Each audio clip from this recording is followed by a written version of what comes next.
For the best audio experience and to avoid embarrassment, we strongly suggest you use headphones whilst listening to Bubble&Squeak.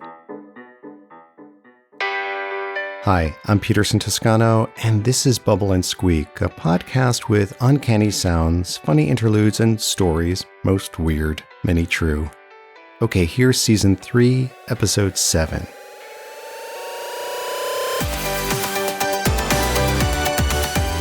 Our show today comes in 3 parts. Part 1, a conversation with public Bible scholar and troublemaker, Dr. Jennifer G. Bird. Part 2, Marvin gets a job at a born-again online store. Part 3, a sound slice from Norway.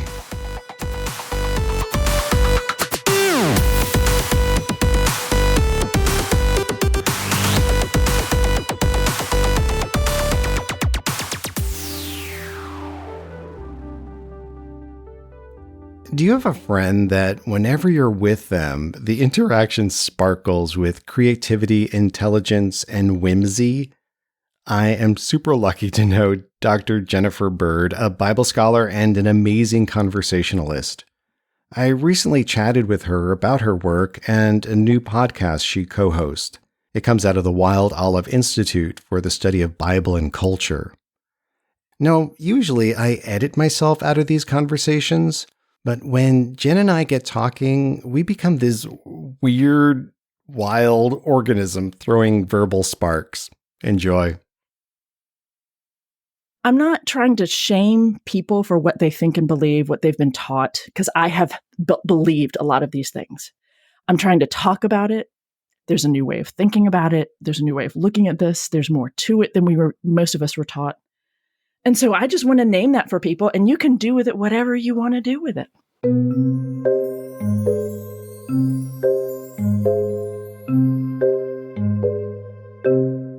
When you meet somebody for the first time and they ask you, so what do you do? These days, what's your go-to answer? Let's see. Well, it really depends on context and the person as I can read in the moment, right? How much about them can I read? Are they going to be open to me saying, I help people bring critical thinking to reading the Bible? Some people I can read are open to that and they'll be like, oh, lovely, right? And then some people you can tell, I'm not going to say that. I'm going to say something more like, well, I have a doctorate in biblical studies, and so I like to help people better understand what the Bible is, what's going on in there, how did it come together, what were the influences, and to better understand it in its own context, the best that we can, in order to know what to do with it today. So you're Beelzebub.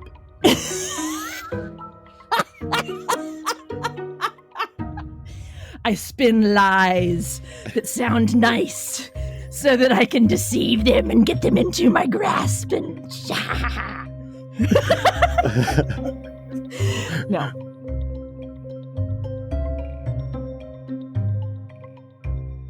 You have put yourself out into the world in various media. And how are the various ways that people are, to use a social media term, consuming you these days? I didn't. Yes, that is it, isn't it? I'm glad to say I'm still all here. So the main way that people consume what I put out there is through my YouTube channel. Someone had encouraged me to try to start putting myself out there. As you well know, you got to take baby steps and figure out how to do it well and all that stuff. I started doing a short series of Does the Bible Tell You So? A 5-minute video once a week. And then I started a new podcast, essentially, in June, and I went every day at 3 p.m. Eastern, and I started reading through biblical passages that relate to the topics that relate to my next book. I call that Storytime Live with Dr. Bird, like sex, marriage, and more. I'm continuing to do that until I get through the entire biblical canon, which means I'll be going for a while. Because there are a lot of passages that relate to sex and marriage and some form of physical harm that involves intimate body parts. Of course, I'm trying to throw out create some shorts from that. But I also have a colleague who invited me to partner with her. Her name is Jean Patrol, and she and I have brought in a team of lovely people to produce Wild Olive, game-changing conversation about literature, culture, and the Bible. that's a fun one because she's a literature scholar who teaches the Bible as literature, and I'm a biblical scholar who's just trying to help people better understand it. We come together and have really fun conversations together.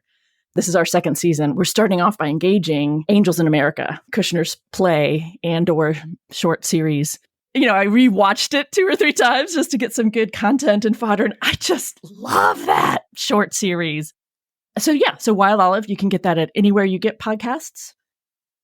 So Peterson, I think you know this, right? One of the things I'm most interested in right now is talking about marriage in the Bible. I've been doing that for about a decade now.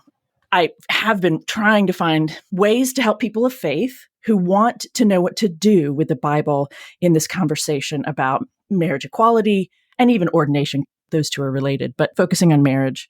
It all led me to creating a video series, Marriage in the Bible, a discussion among friends. And then I ended up writing the book, which goes a little deeper on each topic that the video series has. So you're a woman who is a scholar, who is an author, who is a podcaster. You're like a social mediatrix. I like that. Can I like put that on my tag? Like, can I put that on my Instagram and TikTok? Yeah. So I have a video series. I have a book coming out in a couple months. Marriage in the Bible. What do the texts say? I'm working on it.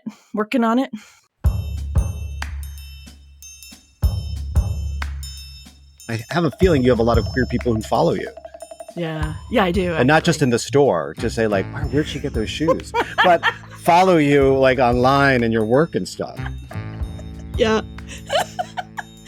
Well, Peterson, what I think you're talking about is this issue of traditional interpretations over the centuries that have ended up in fairly conservative circles, or not just conservative, but kind of some of the mainline traditions. What is taught as normative in those traditions just isn't really well informed. So that when someone like me comes along and says, actually, this is what's actually going on, it is queer. It's queer to what the tradition has said.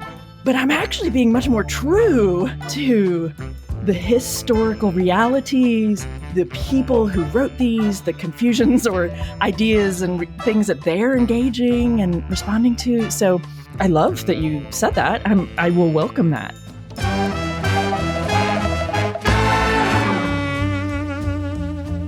Why? Why is this such an important passion for you? Because it is something that you have very vigorously pursued. And you're not the kind of person that's like, keeping up with the Jennifer Birds, Kardashian type thing. It's not like you're trying to like flash yourself in front of people. Look at me, look at me. You push yourself intentionally out there to do all this at sacrifice at times. Why? Why is this important to you? It's a really lovely question. I have a past of using the Bible and in ways that I now think were harmful to others at times, but I meant well. I was an evangelist in my 20s, and I was trying to bring teenagers to Jesus, bring them to Christ. But the way I handled the Bible in the middle of all of that was harmful to myself. It was harmful, I think, to others, even though, as I said, I really did mean well. And I know that the people I worked with did as well, but we weren't seeing a full picture, I don't think. So that all sent me to seminary. And so when I started studying the Bible a little bit more for its own sake, instead of to try to fuel a purpose, instead of trying to make it say what I wanted it to say, I was trying to see what it was saying. And I realized there was a lot more to it. Pick your topic. The Bible might say multiple different messages on any given topic. It started to become much more complex. And ultimately, I just looked around and I care about people. And I care that there are billions of people who are growing up in faith contexts who are being told to think a certain thing about a particular sexual identity, for instance, that is actually just not true to what human experience actually is and human realities. The embodiedness of sexuality is quite complex. This isn't just my opinion, right? This is science. This is reality. Human sexuality goes beyond hetero realities. It just does. And even within one body who thinks they are hetero, sexuality is more than just that. I know that so many people want to be true to what the Bible says, and I get that. But that is not the whole picture. And so I care about trying to help people have a better picture, and then they can work from there on figuring out what to do with it all in light of this more informed understanding of this collection we call the Bible.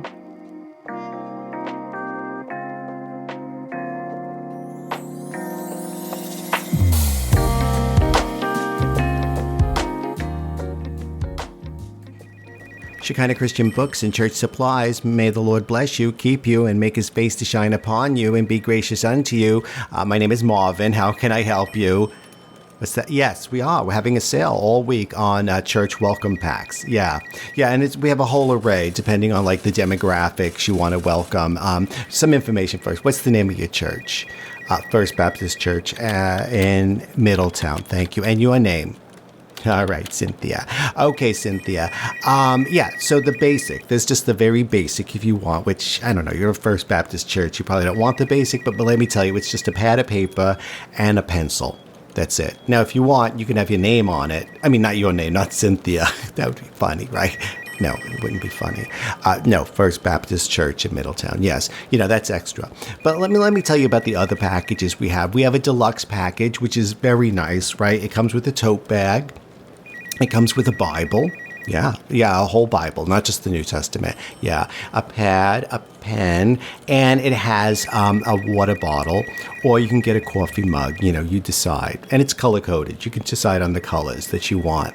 But let me tell you about the Super Deluxe, which we have as a bestseller, which is surprising to me because it's so specific, right? The Super Deluxe package is specifically for a family of four, a mom, a dad, a daughter, and a son.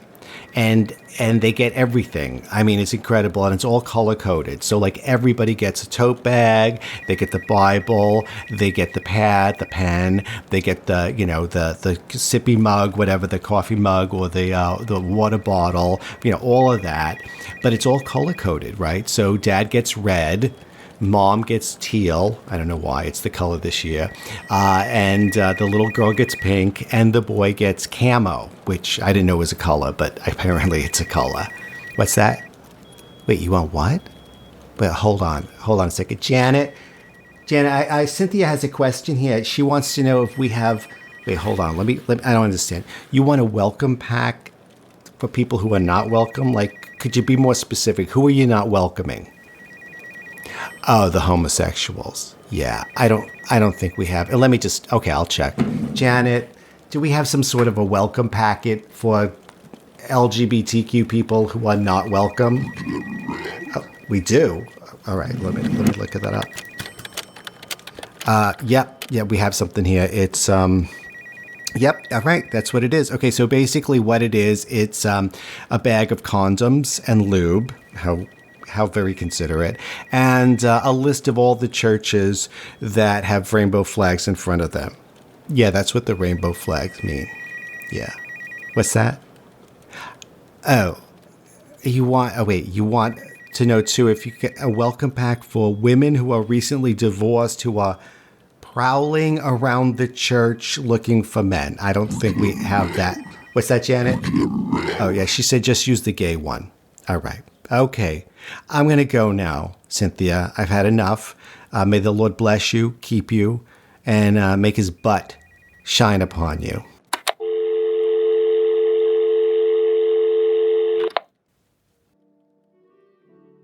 Let me set the scene for you. I'm in the small city of Tromsø in the very north of Norway. It's late October, and already it is a glacial wonderland.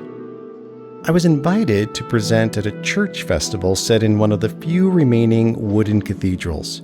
Most of the others were destroyed during the Nazi attack and occupation in 1940. I entered the church to get a sense of the space, and there I encountered a jazz group practicing. They call themselves Strandjazz.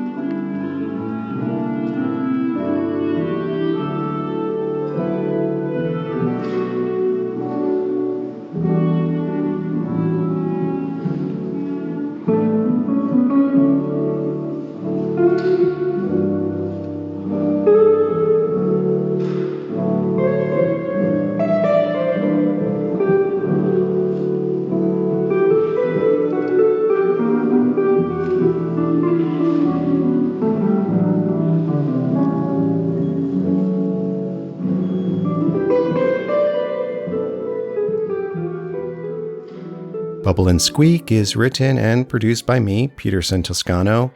I mostly make the show for me and for artsy friends like Linda J. Reed. Learn more about Dr. Jennifer G. Bird at her website, jennifergracebird.com. You will also find her on Twitter, Instagram, Facebook, and she's killing it on TikTok. Jen co-hosts the podcast Wild Olive. It's available wherever you get podcasts, and it is so worth listening to. The Bubble and Squeak theme song is Worthless by the jellyrox from the album Bang and Whimper.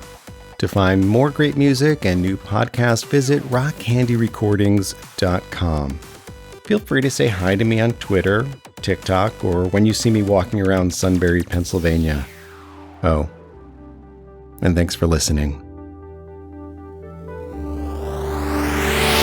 For more shows like this one, visit rockcandyrecordings.com.